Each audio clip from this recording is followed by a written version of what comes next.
Hello guys, video को like कर देना और प्लीज चैनल को सब्सक्राइब कर देना। द BFG एक आकर्षक कहानी है दोस्ती और साहस की, जो रोल्ड डाल द्वारा लिखी गई है। यह सोफी और बड़े प्यारे राक्षस BFG के बीच एक असंभावित मित्रता की कहानी है, जो सपनों को पकड़ता है और उन्हें बच्चों को पहुंचाता है। द BFG अपने कल्पनाशील कहानी साजी और दिल को छूने वाले संदेश के साथ हर आयु के पाठकों को मोहित करती है। सोफी, जो एक लंदन ऑर्फनेज में रह रही है, अक्सर विचिंग आवर में जागती है, इंसोम्निया के कारण। एक रात उसने कुछ मेल को सॉर्ट किया और कुछ आदमियों को पास की गली में कलह करते हुए चिल्लाया। बाद में उसने अपनी खिड़की के बाहर एक बूढ़े विशाल आदमी को देखा, जिसने उसे पकड़ लिया और बहुत दूर अपने घर में ले गया। फिर सोफी वहां से भागने की कोशिश करती है। फिर बुरे दैत्य उसे देख लेता है और उसे पकड़ के टेबल के ऊपर रख देता है। फिश सोफी ने पूछा, मैं कहाँ हूँ? बुरे दैत्य ने कहा, दैत्य देश में। तभी सोफी को कुछ आवाजें सुनाई देती है। सोफी ने कहा, यह किसकी आवाज है? बुरे दैत्य ने कहा, यह मांस खाने वाले दैत्य है, इंसानों को भी खा जाते हैं यह लोग। सोफी बहुत डर जाती है और कहती है, मुझे मत खाना। तभी बुरे दैत्य ने कहा, मैं उनकी तरह इंसानों को नहीं खाता। फिर सोफी बताती है, वह एक अनाथ लड़की है और वह एक अनाथ आश्रम में रहती थी। बुरे दैत्य ने सोफी को पूछा, क्या तुम वहां खुश थी? सोफी बताती है, बिल्कुल नहीं, उसे चलने वाली हमें बहुत तंग करती थी और बात बात पर सजा देती थी। सोफी ने बुरे दैत्य से पूछा, तुम मुझे यहाँ क्यों लेकर आए हो? बुरे दैत्य कहता है, अगर मैं तुम्हें वहाँ से नहीं लाता तो तुम चिल्लाती और सबको कह देती कि तुमने एक बुरे दैत्य को देखा है। फिर सारे इंसान हमें ढूंढने में लग जाते और हमें कैद कर लेते और हमें मर देते। फिर सोफे कहती है, मैं किसी को कुछ नहीं बताऊंगी, मुझे घर जाना है, मुझे घर ले जाओ। फिर सोफी ने कहा, मैं यहाँ से भाग जाऊंगी। बुरे दैत्य ने कहा, उसने समझाया कि वह सोफी को अपनी दुनिया में वापस जाने नहीं दे सकता और बड़े आकार के 9 और भी बड़े दैत्य उसे खा सकते हैं। बुरे दैत्य सोफी को कहता है, इंसान खाने वाले बुरे दैत्य तुम्हें 2 साला मौसा की तरह खा जाएंगे। तभी सूफी कहती है, वह 2 साला मौसा नहीं, मसाला डोसा होता है। फिर बुरे दैत्य सोफी की किताब पढ़ने लगता है। फिर बुरे दैत्य ने देखा सोफी सो गई है। फिर बुरे दैत्य अपने सपनों के कारखाने में एक बुरा सपना बनाता है, जो सोती सोफी को सुरक्षित रहने के लिए मना करने के लिए है। तभी वहां पर इंसान खाने वाले दैत्य आ जाता है और उसकी उंगली पर बूबू ठीक करने की मांग करता है। फिर उसे सोफी की खुशबू महसूस होती है। मांस खाने वाले दैत्य सोफी को यहाँ वहाँ ढूंढने लगता है। फिर सोफी एक वेजिटेबल के अंदर घुस जाती है। मांस खाने वाले दैत्य थोड़ी देर बाद वह वेजिटेबल खाने लगता है। तभी बुरे दैत्य ने कहा, तुम तो इंसान खाते हो, वेजिटेबल तुम्हें पसंद नहीं है।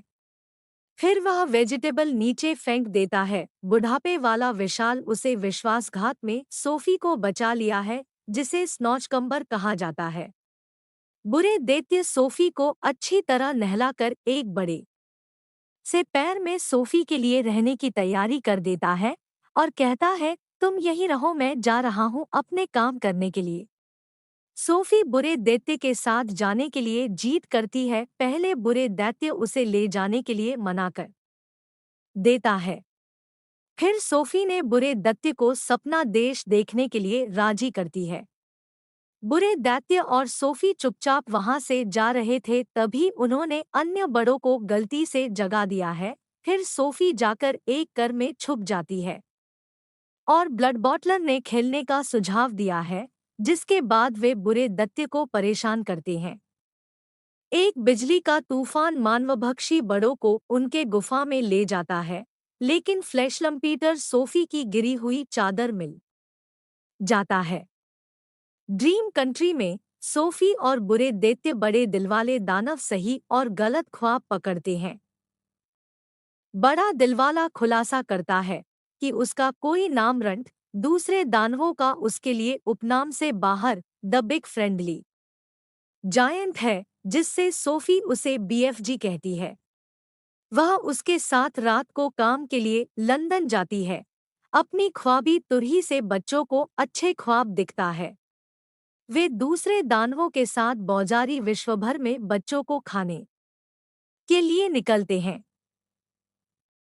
बीएफजी को यह लगता है कि सोफी ने अपना कंबल खो दिया है, जिससे उनके लिए खतरा हो सकता है, और उसे अपने ऑर्फनेज के बाहर छोड़ देता है।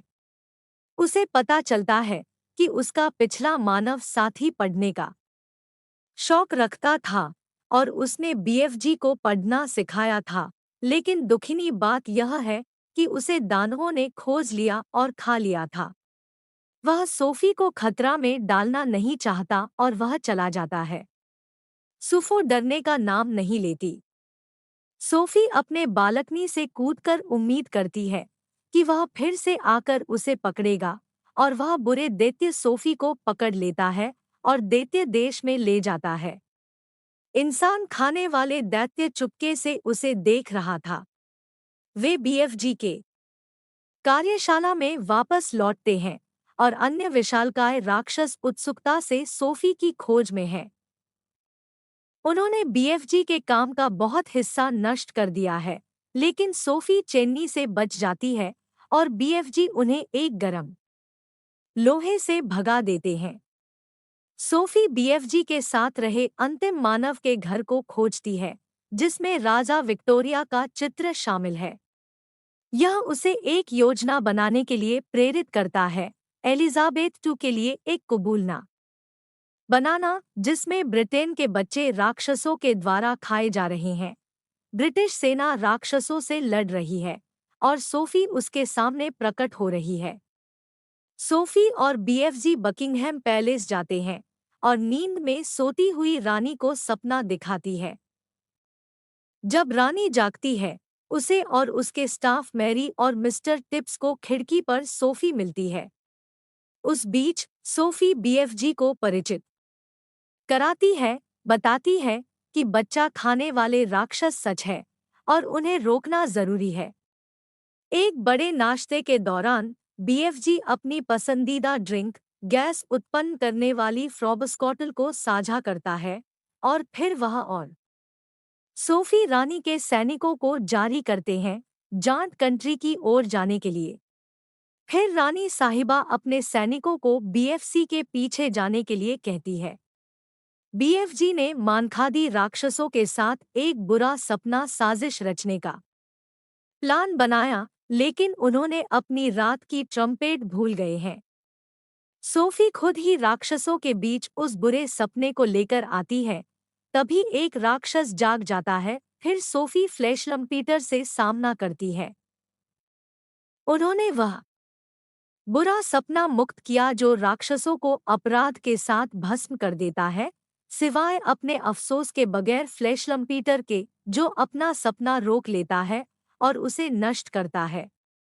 वे सेना हेलीकॉप्टर्स द्वारा बंदित हो जाते हैं।